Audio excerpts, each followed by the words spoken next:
سلام طعنا هاولي فتوى تختتلتي أنا اليوم عند فيديونا دما عاوز على تزي عاوز محاورة ميديا أزارربتي خوينم زعل فيديوهاتن قالوا تواناوي حدش تحاوريتاتن بحارب مخان كنكاتتل حيزلكم قريبا يخو زو تግራይን ህዝቢ ኤርትራን ዘሎ ርክብ ከመይ ኢኻ ትሪኡ ኤርትራውያን ኣነ ከም ኤርትራውስ ምስ ተጋሩ እንተዓነ ዝምድና ክህልወና የድልን ዝብል ከም ጎረባብቲ ህዝቢ ጥራይና ንሪኣ ንሕና ኪኑ ትቕፅል ኣምቢሽንስ የብላና ብኤርትራ ትማላ ማሲኻ ክልተ ድሮናት ናይ ስርዓት ብልጽግና ተሓንሺሸንን ወዲቐንን ይርከብ ኣለዋ ኣብ ዝቕፅሉ ቀረባ መዓልትታት ናብ ኩናት ክኣትዉ ተኽእሎታት ከም ዘሎ ብጽሕፈት ፕሬዝዳንት ጊዜያዊ መምሕዳር ትግራይ ተሰይሩሎም ዶክተር ደብረጽዮን ገብረሚካኤል ልዋ መንግስቲ በመግባር ሎሚ ወግዒና በቤት ጽሕፈት ፕሬዝዳንት ኣትዩሎም زياتهم قالوا لنا زعلت زي قالوا حدش تحبريتات بحارب مخان كنرينا سناي مكتتال انو تكعبيتين القناه زي حدش لونكم ساعات لايك شير سبسكرايب ناغوركم جمروا نغزل شمبارك سفتوا تختتلتي كم اتو مدب كوننا كلنا كم نفولطو اب منغو تግራይን ኤርትራን حدش ዝኾነ ጽምዶን ርክባትን ሓደ ዓመት ዝኣክል እንዳተኻየደ ጸንሕዩ ንዑ ስዒቡ ከዓ ካፍቶም መሳሰይቲ ጽምዶ እቲ ሓደ ዝኾነ ጆርዶ ድራር በዝሎም ዕለት እዚ ብዛዓዚ ርክብ ክልቲኦም ህዝብታት ማለት እውን ትግራይን ኤርትራን ሓደ ሕቶ ቀሪቡሉ ነይሩ እቲ ሕቶ ንስ ድማ እዚ ርክብ كلتيهم هزوتات تجرين إيرتران مالتوون بجروتنا ترايدي خاطلس ويس ناكالي درجة خاطح ينزل حتى جرد درار بوزلهم على تزي أخول زخنا ملسي إن هاولو يركب تملسي أنت أيه نزل كعا كم صعب تخطتي لنا نملس ህዝቢ ትግራይን ህዝቢ ኤርትራን ዘሎ ርክብ ከመይ ኢኻ ትሪኡ ኣንግላት ኣሎ ብውሕዱ ተሰለስተ ብፍላይ ሕዚ ኣባና እንታይ ዝብል ሓሳብ ኣሎ ኤርትራን ትግራይን ከም ሃገር ኮይና ጽቡቕ ጉርብትና ክሊና ዝብህጉ ተጋሩ ኣለዉ no كم إيرتران كم إثيوبيان كنا تبغى قروتنا إكلنا زقبوا اليوم كم عينة بحجز لهم تجاربنا له كل يوم زتات تاريخاوي متأثر بحلاوي متأثر ونسلزل ما وش تحد هجرون حقفوا ندلي نازل بحجز لهم تجاربنا له بعنا قط مالتي ناتكا بحجز أيو جورجو ኤርትራውያን ኣነ ከም ኤርትራውስ ምስ ተጋሩ እንተዓነ ዝምድና ክህልወና የድልን ዝብል ንውሕ ኣምስቶን ጎረባብቲ ህዝብና ሰላም ክንገብር ኣለና እቲ 4 ኪሎ ከይዱ ዝግበር ዝምድና ብዙሕ ውፅኢት ኣይረኣየሉን ህዝቢ ኤርትራ ስለዚ ኣብቲ ጎረባብቲ ህዝቢ ዝግበር ከም ፅቡቅ ጌርና ኢና ንሪኦ ግን ኣብቲ ካልኦይትን ሳልሰይትን ሕቶኻ ክንሓልፍ ከም ጎረባብቲ ህዝቢ ጥራይ ኢና ንሪኣ ንሕና ኪኑ ትቕፅል ኣምቢሽንስ የብላና ብኤርትራ ተጋሩ ጎረባብትና እዮም ልክዕ ከም ሱዳናውያን ስለዚ ምስ ሱዳናውያን actually أزيم ذكرارو بزبيم زلوا أبتدهم تغيتك وعنقا زرقبو بحيوانو زرقبو زفلاليو من كبيديتي أبدو بازلوا زبنا إيرتران السودان جن we don't have this kind of بحد أنتو الغونو دو قالوا ده زبال زربازي entertains قبريل لنا and the same mindset is اللي إيرتراف تغير كون كله بوزم ده نام استجار كلونا just بس عفار كون كل عفار بحد كونه لو وين ينبلينا أبتجارو تراي مسينا نخطلو فولي بوليتيكا بلنا هنا تمير تراوخي نزارب كلهم استجاروا زل لازم دنا بسودان وينزل لازم دنا كمون مس عفار بحزب تاريخايو it's the same تبو قربتنا كلونا لوجن كم زلنايو كم زلنايو سلام كنا بركم تقدمها كل عالم ريال لنا قدنا يكون كان حمد بيت توليد كعبي خاون وكون جزا خاي زلك it doesn't mean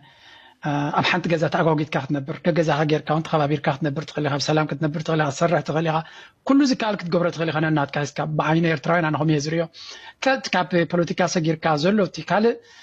كاب تقوموا أبزع جزالنا كاب تقوموا قد أطير رأيني أبنوي جزء يفتو تغتتلتي إتو فيديو نتغتتلكم يمثل نيرو مالتو نجرو درار كافتم أولاد صمدو اتحادا ويكعا أوزو ميديا زي بزاعة صمدو أخول زغونو حبريتتتن مردات عنزهب سبيو كلكم يفوتو إزي سوزد ما بزاعة صمدو طلق زوالة فلتات ويكعا حبريتا خمزلوون كحبروكم يفوتو سيعبو خا اتي عمونغو هزو تقراين هزي ارتران زكاير زلو صمدو مجرشو انتا ايو زبل حتو قريولو ويكعا بمتا ايك غصل نزبل زغارولو حتو أخول زغونا ملسي اندهاولو يركب اتملسي نسو دما أمونغو هزوتات تجراين إيرتران زكاير زلة صمدا سلامو وجروتنا هذا أمبر ناوكالي يسجر صمدا يكونن كبل إن تسمع يركب وجن إيرترا يخون بوجن تجراي حد السبات كم زخولو إن تسمعوا أني حميم تزولوا ونجرد ما أتي أمونغو تجراين إيرتران زكاير زلة صمدا ركواتن هزوتات حليفون أمانجستات بمسجار تجراين إيرتران كم حنت هاجر كقصلا لو ونداولو إن تسمعوا أني حميم نعوسي وخاء وزح الساعات جردو درار أخول زخنا ملسي ويكع ناتو زخنا حسب ويكع بهاجو إن أمت يركب أتي ባህጊ ናይ ጆርዶ ድራር ድማ ከምቲ ምስ ሱዳናውያን ሰላማዊ ርክብ በብዓድኻ ኮይኑ ነካይዶ ዘለና ምስ ህዝቢ ትግራይ ኮነ ምስ መንግስቲ ትግራይ እውን ከምኡ ዓይነት ርክብ ዳ እምበር ካልእ ዝተፈለየ ርክብ ወይ ከዓ ምጥርናፍ ዝዓይነቱ ርክብ ኣይነካይድን ክብል እንዳተሰምዐ ይርከብ ሽምባር ከስፍቷት ተኸታተልቲ እዚ ኻብራና እስቲ ናብ ዝቕፅል ቪድዮ ንስጋ ቀፂልና ንረኽቦ ቪድዮ ከዓ ኣብዚ ሕዚ ሰዓት ብወገን ትግራይ ሓድሽቲ ሓበሬታታት እንዳተሰምዐ ይርከብ እቲ ናይ ግዝያዊ ምሕዳር ትግራይ ናይ ሌተናል ጀነራል ታደሰ ወረደ ዝነበረ ቤት ጽሕፈት ኣብዚ ሕዚ ሰዓት ዶክተር ደብረጽዮን ገብረ ሚካኤል ሴሩ ከምዝኣተወ እንዳተሓበረ ይርከብ ማለት እውን ምንም ዓይነት ፍቃድ ካብ ግዝያዊ ምሕዳር ትግራይ ሌተናል ጀነራል ታደሰ ወረደ ከይረኸበ ሴሩ ብምእታው ኣኼባ የካይድ ምህላው እንዳተሓበረ ይርከብ እስቲ ከም ሰበብ ተኸታቲልና ንመለስ ዳምነት ቤት ጽሕፈት ፕሬዝዳንት ግዝያዊ ምሕዳር ትግራይ ተሰይሩሉ ዶክተር ደብረጽዮን ገብረ ሚካኤል ዕልዋ መንግስቲ በመግባር ሎሚ ወግዒና በቤት ጽሕፈት ፕሬዝዳንት ኣትዩሉ ዶክተር ደብረጽዮን ኣባላት ካቢኔ ዝፀውዑ እንትኸውን ነቲ ብዕልዋ ዝመፀ ሓድሽ ምምሕዳር ዝምልከትን ኣዋናዊ ኩነታት ኣመልኪቱ መብርህ ንምሃብ ድማ ንጋዜጠኛታት ፃውዒት ኣቕሪቡሉ ኣብ ቤት ጽሕፈት ፕሬዝዳንት ግዝያዊ ምምሕዳር ትግራይ ብዶክተር ደብረጽዮን ገብረ ሚካኤል ዝተመርሐ ጉጅለ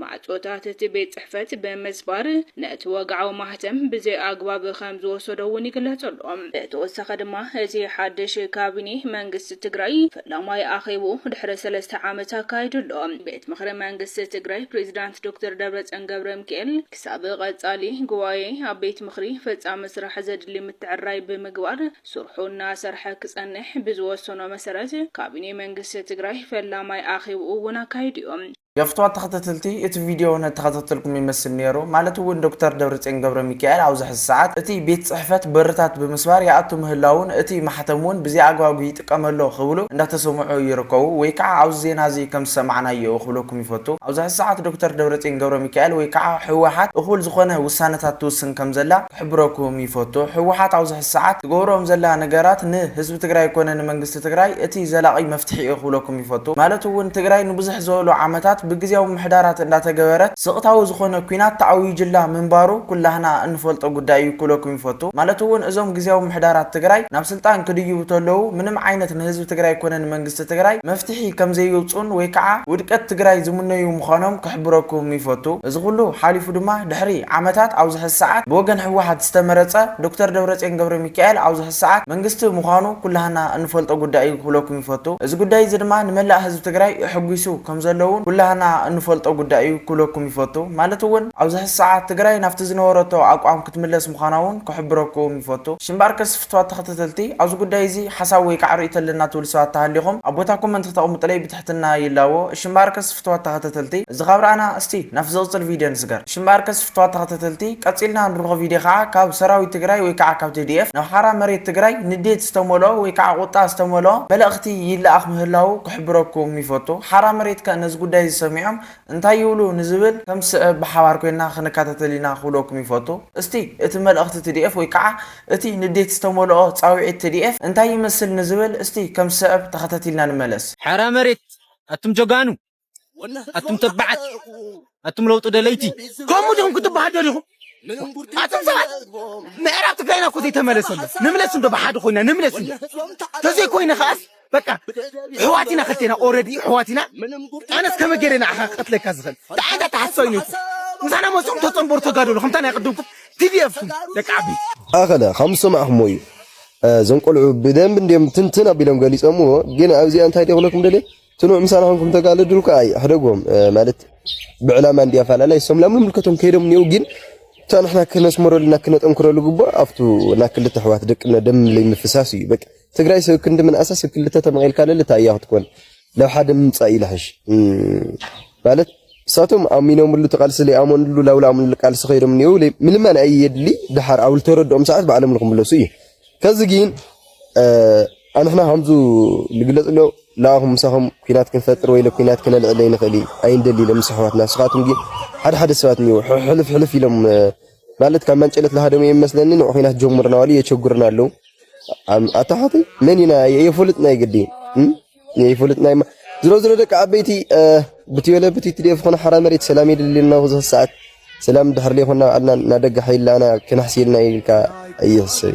يفتوى تغتتلتي ات فيديو نتغتتلكم يمثل نيرو اتي بوغن TDF قطع استمولو ويكعا نديت استمولو مصوعتا نحرا مريت تغراي زلو احواتنا تغارو زلاخو ملأختي نزي يمثل نيرو خلوكم يفوتو مالتون اتم بوغن تغراي زلو سراويتات اوزا الساعات نتم حرا مريت مساهم كنو واقع عين دلن اتخالي تشجرنا يا اغلنا حاو دمين فاسسن تغراي كافت زلاتن لعلي كتكفافل يبلان تغراي نوع على اخل سوي يبلان او كلتا تخفيلخ انتاي كتخون يا زبل حساب حيزو مصوعتا ناو حرا مريت تغراي انداسددو يركبو از مصوعتا زخه به وغن حرا مريت تغراي انتاي زبل ملاشي وهاو نزبل ابز قصل فيديو بحبار كوينا نكاتتلو اينا خلوكم يفوتو استي اوز غداي زخه انت حسابي كعريت لكم نزبل نعاخم ابوتا كومنت تقومط لي بتحتنا غدفلكم خلوكم يفوتو شمبار كسفتو تغتتلتي قاتلنا نروح فيديو خا بسراويت سودان درونات بلصقنا يودقا مهلاون حدشتي حبريتات وي كع معوالتات اندامصنا يركب استي كم سبب تختتلنا نملس ازوم بقطتا مسكونتات ኢትዮጵያን ሱዳንን ዘተታሓዘ ኮይኑ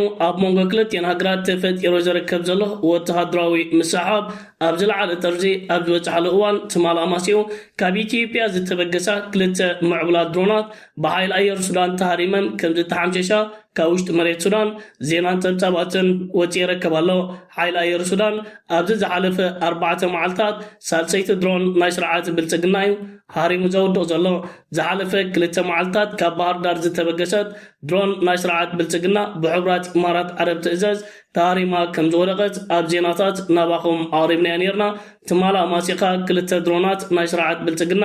ተሓንቺሸንን ወዲቀንን ይርከባ ኣለዋ መንግስቲ ሱዳን ሕቡራት ኢማራት ዓረብን ኢትዮጵያን ብሓባር ብምዃን ካብ ባህር ዳር ነፈርቲ ኩናትን ድሮናትን እናተበገሳ ኣብ ልዕሊ ሲቪል ዕላማታትን ወተሃደራዊ ዕላማታትን ሰራዊት መንግስቲ ሱዳን መጥቃዕታት ይፍጽማ ከም ዘለዋ ክስታት ከቕርብ ጸኒሕና ኣሎን ሕቡራት ኢማራት ዓረብን ኢትዮጵያን ነቲ ቀሪብለን ዝርከብ ዘሎ ክስታት ኣሉታዊ ምላሽ ከም ዝሃባውን ዝተፈላለዩ መራኸቢታት ጸንጸባት ሒዞም ወፅዮም ነይሮም ሓይሊ ኣየር ሱዳንን ሰራዊት ናይቲ ሃገርን ኣብ ዶባት ኢትዮጵያ ዝገብሮ ዘሎ ምንቅስቓሳት ከምዚ ዓይነት ዓበይቲ ምዕባለታት የመዝግባሎ ብመሬት እውን ፊት ንፊት ሰራዊት መንግስቲ ሱዳንን መንግስቲ ኢትዮጵያን ኣብ ዝቕፅሉ ቀረባ መዓልትታት ናብ ኩናት ክኣትዉ ተኽእሎታት ከም ዘሎ ምስቲ ዝግበር ዘሎ ሓዱሽ ወተሃደራዊ ምንቅስቓስ ተተሓሒዙ ዓመታት እናተዋህበ ይርከባሎ ሽምባር ከስፍቷ ተኸተተልቲ ናይ ሎማዓንቲ ቪድዮና ነዘስካ ሓዝ ተኸተተልኩማ ትመስል ነራ ባህሊ ብለቕፅል ቪድዮ ዝተዓንጋነ በብዘለኹም ይመችኹም ሰላም ኩለይ ሰሰናዩ